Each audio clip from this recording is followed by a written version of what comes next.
अजीज दोस्तों नमस्कार। अजीज दोस्तों इस वक्त जो पायरेट ऑफ कैरिबियन आपने एक फिल्म देखी होगी, तो इस वक्त पायरेट ऑफ कैरिबियन बना हुआ है डोनाल्ड ट्रंप, बल्कि पायरेट ऑफ वर्ल्ड बन गया इस वक्त तो। और जिस हिसाब से इसने जो पॉलिसीज इख्तियार किए ना, इसने अमेरिका की ह्यूज पावर को नंगा करके रख दिया है। ये समझता है कि जैसे मैंने भी पिछली वीडियो में कहा, इसने साबित कर दिया कि इस वक्त अमेरिका से बड़ी कोई पावर नहीं। जिस हिसाब से इसने वेनेजुएला के प्रेसिडेंट को अगवा कर लिया, हालांकि ये नहीं है कि उसका अगवा कोई टेक्नोलॉजिकल से ज़्यादा डॉलर की कामयाबी थी, क्योंकि पकड़ा गया है वो वेनेजुएला का जनरल जो मुदोरो की सिक्योरिटी पे था, वो पकड़ा गया है और साबित हो चुका है कि उसको इतने डॉलर दिए थे CIA ने को उसने मुखबरी की थी, उसने पूरे सिस्टम को चलने नहीं दिया और उठा के ले गया। उठा के ले जाना भी नॉर्मली जो समझा जा रहा था शुरू में कि वेनेजुएला पे अमेरिका का कब्जा हो गया। जिस हिसाब से मार्को रूबियो और डोनाल्ड ट्रंप प्रेस कॉन्फ्रेंस कर रहे थे कि अब तो टोटल पेट्रोल हमारे हाथ में है वेनेजुएला का 50 मिलियन बैरल पेट्रोल हम बेचेंगे, और हम बेचेंगे डॉलर में बेचेंगे, और वो पैसा हमारे पास आएगा और फिर हमारी प्रोडक्ट्स जो है ना वो वेनेजुएला खरीदेगा, उस पैसे से सिर्फ हमारी प्रोडक्ट खरीद सकेगा। यानी एक कॉलोनी के तौर पे सोचा जा रहा था। लेकिन उसमें अड़चन ये आई कि वेनेजुएला के प्रेसिडेंट को ये लेके आ गए अमेरिका में। अगर ये गुआंतानामो बे में रखते ना तो अमेरिकन जस्टिस सिस्टम से बाहर रहता, क्योंकि अमेरिका का जो कॉन्स्टिट्यूशन और जस्टिस सिस्टम है वो मेनलैंड अमेरिका पे अप्लाई होता है। गुआंतानामो बे जो कि अमेरिका की एक कॉलोनी है क्यूबा के पास, छोटा सा टापू तो नहीं है लेकिन एक छोटा सा समंदर के किनारे है, वो अमेरिका के कॉन्स्टिट्यूशन, अमेरिका के जस्टिस सिस्टम के अंडर में नहीं आता। इसलिए अगर वहाँ ले जाता, जैसे हम इराक और अफ़गानिस्तान से ही उठा के ले जाते थे, तो वहाँ पे अमेरिका की अदालतों का वो नहीं होता। अब इसको न्यूयॉर्क की जज के पास पेश किया है कि इसके पास AK-47 निकली है और ये ड्रग्स का केस बनाया है, ये वो कोई सबूत तो है नहीं। और जिस हिसाब से उस बेचारी की जो उसकी बीवी है, अब वो जालिम थी कि नहीं थी, लेकिन जिस हिसाब से इसको कोर्ट में पेश किया कि ये जो आप पिक्चर देख रहे हैं इसकी, ये AI से बनाई गई है, क्योंकि फोटो कैमरे की इजाज़त थी नहीं। लेकिन जो जर्नलिस्ट और जो वहाँ पे लोग मौजूद थे, उन्होंने बताया कि उन्होंने जो डिस्क्रिप्शन बताई उससे फिर प्रेस ने AI से ये फ़ोटो बनाई है कि उसकी आँख सूजी हुई थी, उसको चेहरे पे निशान थे, उसकी पसली टूटी हुई थी। ये आप एक आफ्टर ऑल जैसे भी इलेक्शन थे, इलेक्टेड प्रेसिडेंट था ना, जब आपको पाकिस्तान की ऐसी डेमोक्रेसी पसंद है तो फिर आप उस डेमोक्रेसी पे कैसे एतराज़ कर सकते? जब आपको सऊदी अरब, इमारात की किंगडम पसंद है जहाँ पे डेमोक्रेसी नहीं, जब आपको बांग्लादेश में आपका अपना एक टट्टू बिठाया हुआ एक इलेक्टेड गवर्नमेंट को तोड़ के वो आपको कबूल है, तो ये फिर आपको क्यों कबूल नहीं? तो सबको पता है कि पेट्रोल। और फिर अमेरिका में इस वक्त अंदर अमेरिका में एक दहशत बनाई हुई है आइस की। आइस इन्होंने एक पुलिस फोर्स, एक आर्मी फोर्स का एक ग्रुप बनाया है जो इलीगल माइग्रेंट्स के पीछे पड़ जाती है और उनको फुल इख्तियार है किसी को भी मार दें। एक प्रेग्नेंट औरत को सर में गोली मार दी क्योंकि वो भाग रही थी गाड़ी में, आइस वालों ने रोका। तो अमेरिका इस वक्त कह रहा है कि ईरान ने अगर फोर्स यूज़ की अपने प्रोटेस्टर्स के खिलाफ तो हम ईरान पे हमला करेंगे। और ख़ुद ट्रंप की अपनी प्राइवेट फोर्स है ये आइस। पहले कभी हमने नाम नहीं सुना था, ट्रंप से पहले कभी आइस का नाम नहीं सुना था। तो ये अमेरिका के अंदर ये हाल है। कल भी एक आइस ने किसी औरत को इसी तरह वो किया था। खुली बदमाशी है और पेट्रोल के लिए डेमोक्रेसी के नाम पे पूरी दुनिया पे हमले कर रहा है, अब ईरान पे कर रहा है। इस वक्त अमेरिका बदमाश बना हुआ है। लेकिन होता ये है कि एक बहुत बड़ा बदमाश हो ना, जब उसकी बदमाशी हद से ज़्यादा बढ़ जाती है ना, तो फिर कहीं ना कहीं छोटे बदमाश भी 4-5 मिल जाते हैं, जिसमें से एक थोड़ा बड़ा बदमाश होता है, दो एक और बड़ा बदमाश होता है, 2-4 छोटे होते हैं, मिल के फिर उसकी पिटाई करना शुरू करते हैं। इसकी जो बेवकूफ़ी सबसे बड़ी रही है वो अपने अलाइज को, क्योंकि ग्रीनलैंड वाले मामले पे तो इसने अपने अलाइज को, यूरोप को तो खो दिया है। अब कोई ये कहे कि यूरोप की इस वक्त कोई औकात नहीं है वो, तो भाई साहब इस वक्त अगर आप यूरोपियन यूनियन और इंग्लैंड को मिला के देखें ना, तो अमेरिका के बाद दूसरा सबसे बड़ा जीडीपी है, अमेरिका के बाद दूसरी सबसे बड़ी मिलिट्री फोर्स है इस वक्त भी। जो भी हालात हैं यूरोप के अपनी जगह, लेकिन फिगर्स तो ये बता रहे हैं। तो फिर आप चाइना रशिया के साथ आप यूरोपियन यूनियन को भी ग्रीनलैंड के नाम पे दुश्मन बना रहे हैं।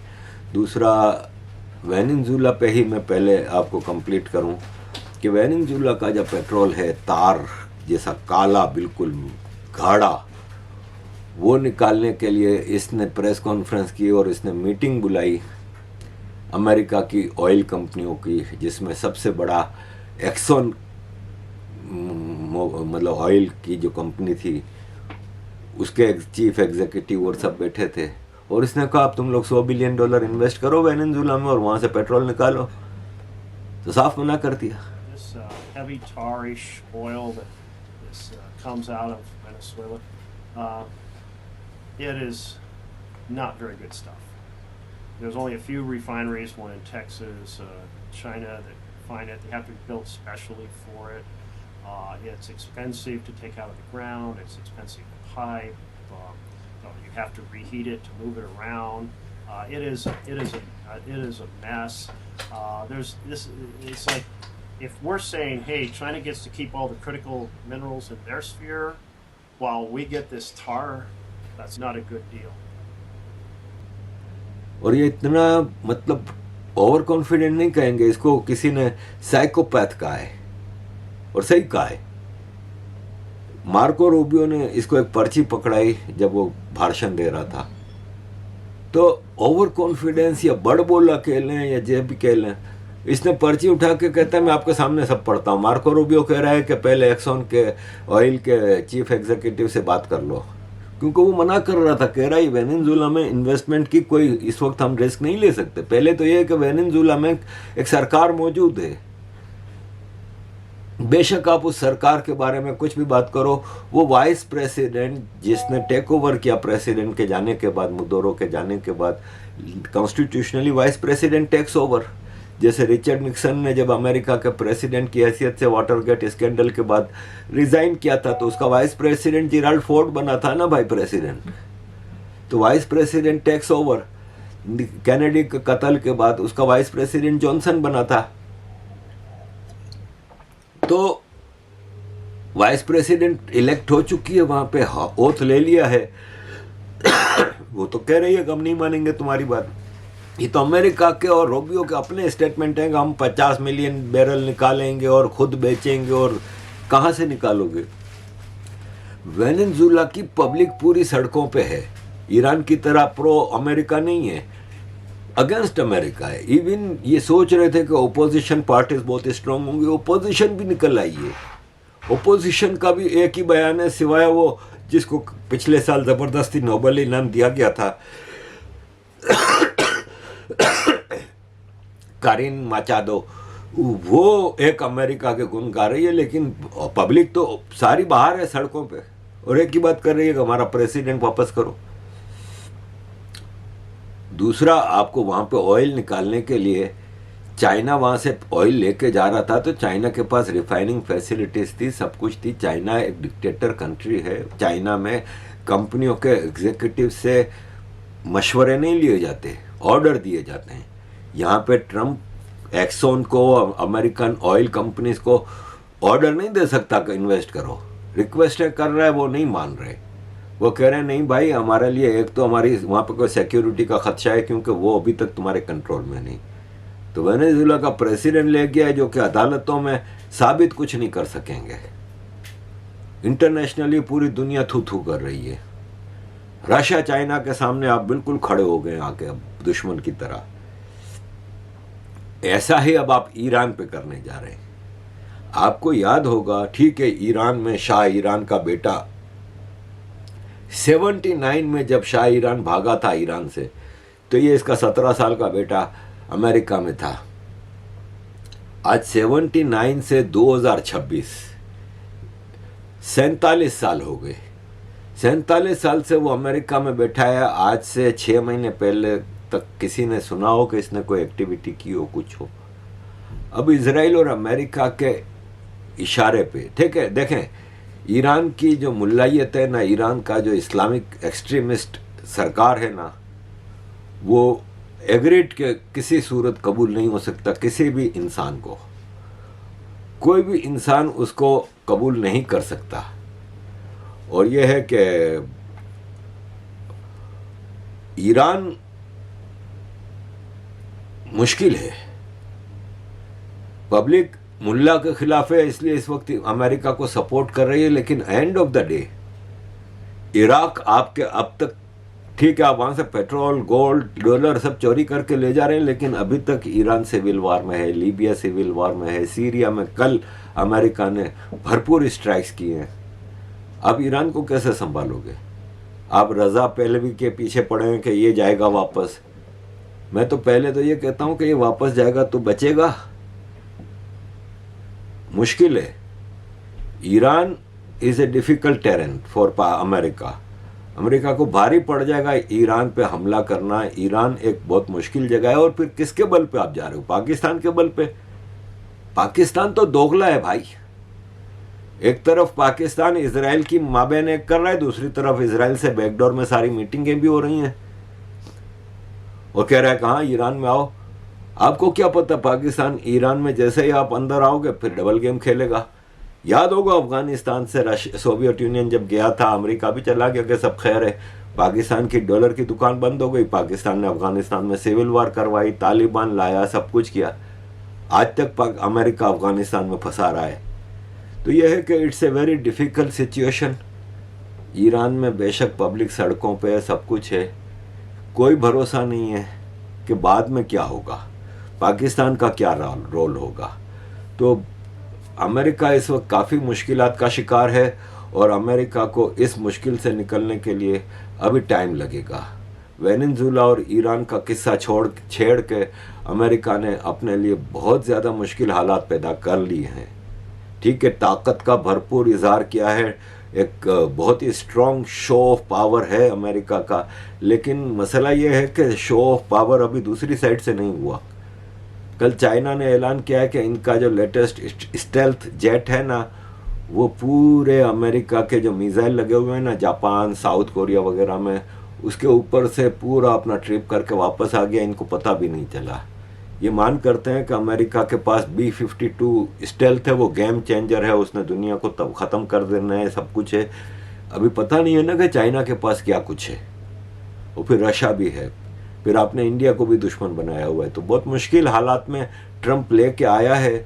वो जो कहता है ना कि जो हिस्ट्री की जितनी बड़ी सुपर पावर्स हैं ना, वो कहीं ना कहीं डूब जाती हैं, और डूबने से पहले वो भरपूर ताकत का भी इजहार करती हैं। चाहे आप रोमन एम्पायर को ले लें, चाहे आप तैमूर की पावर्स को ले लें, ऑटोमन एम्पायर को ले लें। तो आज अमेरिका हो सकता है कि इस वक्त एक वाइटल स्टेज पे आ गया कि अंदरूनी तौर पे भी, और अभी 3 साल बाकी हैं ट्रंप के, तो देखना है कि इस 3 साल में क्या होता है। एक और चीज़ याद रखिएगा कि इस साल के एंड पे मिड टर्म इलेक्शन होंगे। हाउस में हो सकता है ट्रंप अपनी मेजोरिटी भी खो दे, और मेजोरिटी होते हुए भी सेनेट ने इसको वेनेजुएला में आगे बढ़ने से रोक लिया है, ग्रीनलैंड पे बढ़ने से रोक लिया है। सेनेट की मेजोरिटी वोट आया है, 52 ने इसके खिलाफ वोट दिया है ट्रंप के, और 47 ने सपोर्ट में दिया है।